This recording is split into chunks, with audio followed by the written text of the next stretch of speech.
Hi everyone. Welcome to the third installment of the Toldinstone Q A, where I answer your questions about ancient history. Today we have a nice blend of questions about the Greeks and Romans, which I look forward to addressing. If you have questions yourself about the Greeks or Romans, or want to comment on my answers, please do so in the comments. I look forward to hearing from you. So, today's first question is: how different was a Roman family from a modern nuclear family? This is from Cayman Morris. Alright, well, a Roman family could be quite different for a number of reasons. First of all, a familia, a family, was technically the entire group, both the actual nuclear family, the children and wife, and dependents, including slaves and freedmen, under the power of a pater familias, the Roman head of household. Now, anyone in patria potestas, in the power of the pater familias, was, at least in theory, legally, totally subordinate to him, could be summarily judged by him, executed even, again, at least in theory. But this seems to have often been moderated to a sort of generalized respect. So a Roman family was technically anybody who was subordinate to this head of the household, the paterfamilias, slave and free, related by blood, or just subordinate. Another difference between a modern and Roman family is the almost inevitable age gap between husband and wife. Typically, Roman men married in their late 20s or early 30s. Roman women were almost always in their late teens to early 20s, so at least a decade between husband and wife, which meant, in keeping with the demographic realities of the Roman world, that wives almost always outlived their husbands by quite a while, and most Roman children grew up without fathers for this reason after adolescence. There were occasionally some oldsters who lingered on, grandparents who lingered but who stayed with the family, but this was fairly uncommon just because so few lived to a grand old age. Now, as far as numbers of children go, it's hard for us to tell. We know Marcus Aurelius, for example, had a very large family, but most Roman families seem to have been a fairly moderate size. 2, 3, 4 children are most common. Not because they're using birth control, but because, again, those terrible childhood diseases that show up tend to take a very steep toll on most families. So there you have it. Usually fathers are gone by the time children reach adolescence. Children also tend to suffer from diseases, and families might incorporate slaves and dependents. Many differences with that one key factor. Next question. How common was divorce in ancient Rome? This is from Evil Lynn. I wrote a chapter about this in my Naked Statues book more than a year ago now. So a brief summary of that. Marriage was more or less universal in the classical world. This is a matter of habit, a matter of convenience, a matter of custom. Almost everyone gets hitched. Now, as I mentioned in my last question, there's often an age gap between husband and wife. The idea is that a man should be established, and a woman just has to be fertile. That's kind of ancient attitudes towards marriage, and that's just how it works. At the elite level especially, it's almost always arranged to some degree. Family A wants to marry Family B because there's some political or economic advantage in doing so. But of course there are love matches. And in any case, the ideal, even at that elite level, is always a harmonious partnership. Husband and wife are supposed to have their own sphere, which interlocks in the household. They're supposed to be complementary partners. This, of course, does not always happen. And when couples fall out, it's very hard for a woman, for the wife, to initiate a divorce in both Greece and Rome. So typically only a man can do this easily, and as a result, the most common grounds of divorce is real or alleged female infidelity, adultery. Now, the process is quite informal. There's not really a divorce court in ancient Rome, though there can be contentions about property, as we'll see in a moment. Typically, all that has to happen, in Rome at least, is for a couple to simply agree that they are no longer together, to no longer consider themselves married. Easy as that. At that point, if things are amicable, or at least not contested, a husband returns the wife's dowry, and she returns to her parents' house, and that's all there is to it. That's the whole divorce. Custody, typically the husband gets the kids, and a wife has unfortunately no say in that. Now, there are examples of contested divorces in that they can't agree. A husband will not return a wife's dowry, or there's some property dispute. This happens at the elite level more commonly than elsewhere. But the question, in any case, was how common this is. And of course, we don't know. We have no stats in the ancient world. There is some evidence for middle-class divorces in Roman Egypt. We find papyri for those of modest means breaking up. But we know most, of course, about the elite. And in the Republican era of Rome, divorce was quite common. We know that Pompey was married 5 times, Caesar 4 times. Even Augustus, who made great play about marriage being an important thing to hold sacrosanct, was himself a divorcee. But this seems to have been mostly a matter of political alliances, that these people are getting divorced and remarried because it's a matter of making alliances with someone who you want to have as a political partner. So once the motivation for a political divorce diminishes in the imperial era, divorce itself, even at this Roman elite level, seems to become less common. And it's almost certain that in most places and periods in the classical history, divorce is not common. By modern standards, in fact, it's almost certainly vanishingly rare, but we just don't know the numbers. All right, our next question, let's see. Did the Romans learn other languages besides Greek? Where did they get their interpreters? This is from Malicious Acquiescence, great username. So, the Romans did not have to learn the languages besides Greek, usually, because their languages, both Greek and Latin, tended to go well in advance of their conquests. So in the West, as the Romans march off into Spain, to Gaul, and Britain, there are waves of merchants before them, people who are trading, who are bringing their language and their customs and their goods, above all, to peoples, to elites mostly, who are hundreds of miles beyond the advancing edge of the Roman frontier. This means that by the time they show up in places like Gaul or Britain, there's a class of men, both elites and merchants, above all merchants, and even auxiliaries in the Roman army itself, who are bilingual in both the language of the people they're marching against and Latin. Now, in the East, thanks to the Hellenistic kingdoms, the Romans almost never found a place where Greek was not known. The whole Near East had been part of the Seleucid kingdom for centuries, and so there was a whole class of people who knew Greek there still. Even the Parthian elite tended to learn Greek. In the Caucasus, Greek was fairly well known. As far east as Afghanistan, people knew Greek. And it had become the lingua franca of trade, even in the west coast of India. So the Romans really couldn't get far enough away from Greek in the east.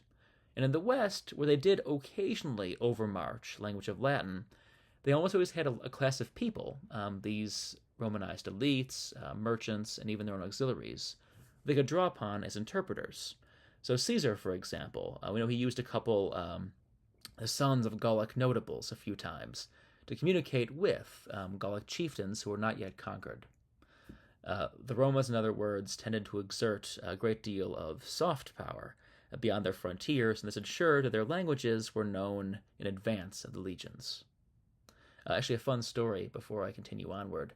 At one point, a freedman of Augustus was shipwrecked in Sri Lanka, of all places, and he learned the language, talked Rome up, and became the sole interpreter of those languages in Rome, became the first conduit, actually, of trade between Sri Lanka and Roman Egypt. Anyway, moving on. Next question. What do we know about the kingdom of the Bosporus? This is from Cody C. Now, the kingdom of the Bosporus is centered on the Straits of Kerch. These join the Black Sea and the Sea of Azov, joining the Crimea now, and what's now the Russian-occupied Crimea and Ukraine. Now, this is a wealthy kingdom because it's very fertile. There's a great deal of fertile land there along the seacoast, and as far back as the classical period, the Spartacid kings of the Bosporan kingdom had shipped a great deal of grain down towards Athens.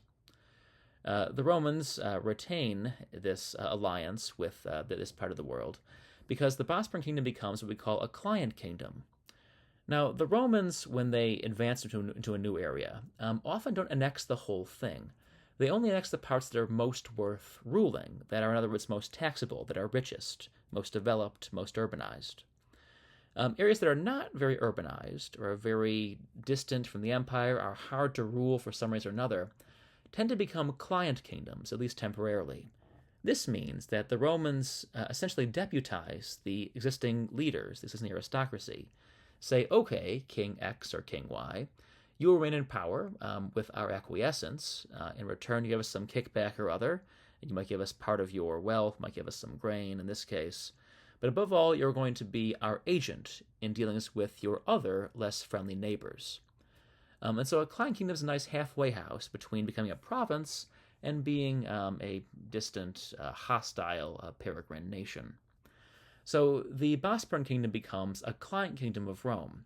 This happens as early as the time of Pompey. So there have been a dynasty of kings, the Spartakids, I mentioned them before, for centuries there in the Bosporan kingdom. But in the 1st century BC, this fell apart, and the Bosporan kingdom fell into the orbit of King Mithridates VI of Pontus, Rome's great foe, and those wars in Asia Minor and Greece. And so the Bosporan kingdom becomes, after the fall of Mithridates, after Pompey defeats Mithridates in the fourth and final Mithridatic War, becomes a client kingdom of Rome, and remains so for about 3 centuries.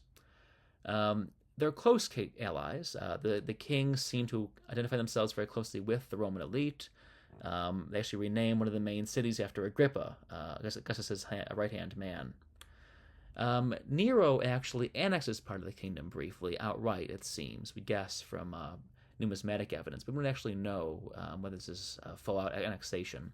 For the most part, the Romans are content to leave this just outside their direct orbit, and that's true actually into the Byzantine period.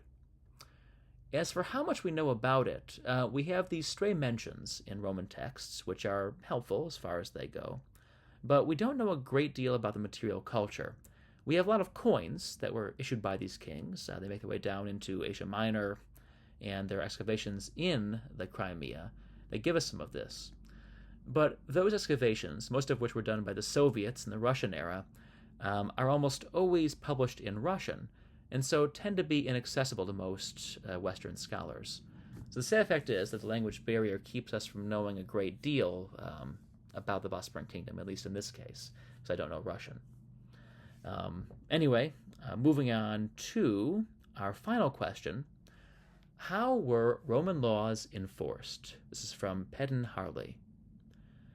Now, we should distinguish here criminal from civil law.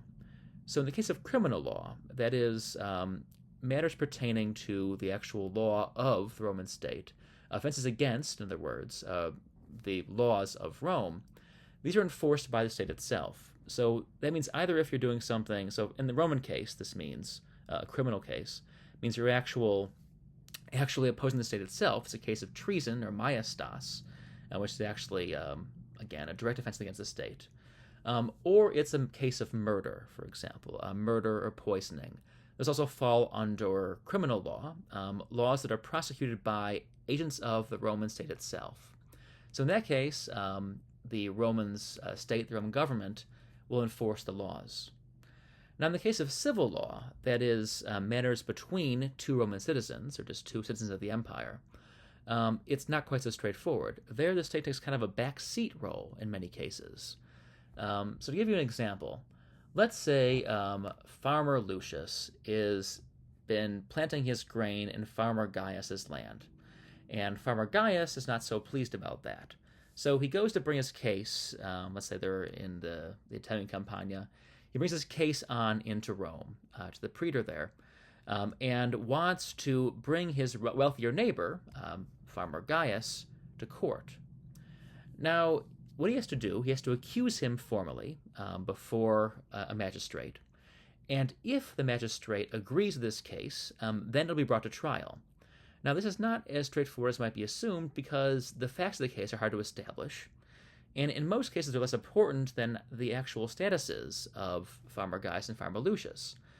If the man who's accusing someone else of a crime is less important than the defendant, is, say, a poor man or a man of low standing, he'll have a hard time convincing the magistrate that his case deserves trial. As so often in the Roman world, who you are really determines what gets done for you. But if he manages to convince the magistrate to establish the facts of the case and bring the case to trial, then, again, there's a full-out trial. It's tried. The jurors will decide who's in the right. But once that's settled, once the judge rules in one case or another, and even if that person is found guilty, it is the plaintiff's responsibility, in our case, Farmer Gaius, to actually enforce the verdict. There will not be any state enforcement. So again, it's important to have some sort of clout locally before you begin suing anybody else, because either your case won't be brought to court in the first place, or if it is, you'll have a very hard time enforcing the verdict in most cases.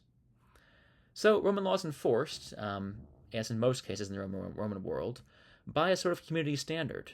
If you cannot convince your friends and allies to help you get something done, or if you're not yourself important enough to convince others that you're worthy of support, it won't get done in most cases. That's just the sad truth.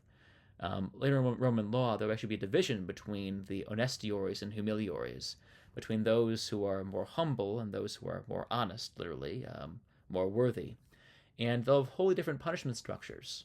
Those who are humiliores are liable, despite being Roman citizens, to capital punishments of various sorts, to having their hands lopped off, for example, or being beaten or scourged, because they are poor, and that's all there is to it. So in this case, as so often, the hierarchical nature of the Roman world is in stark display. Anyway, that's all for today. Thanks so much for listening. As always, if you have more questions about the Greeks and Romans, please submit those in the comments, and I'll add them to my ever-growing list. But in any case, feel free to check out my other videos here on the Toldinstone channel, and also on my Patreon, where I do other Q&A videos. Thanks so much for watching. Until next time, and have a great day.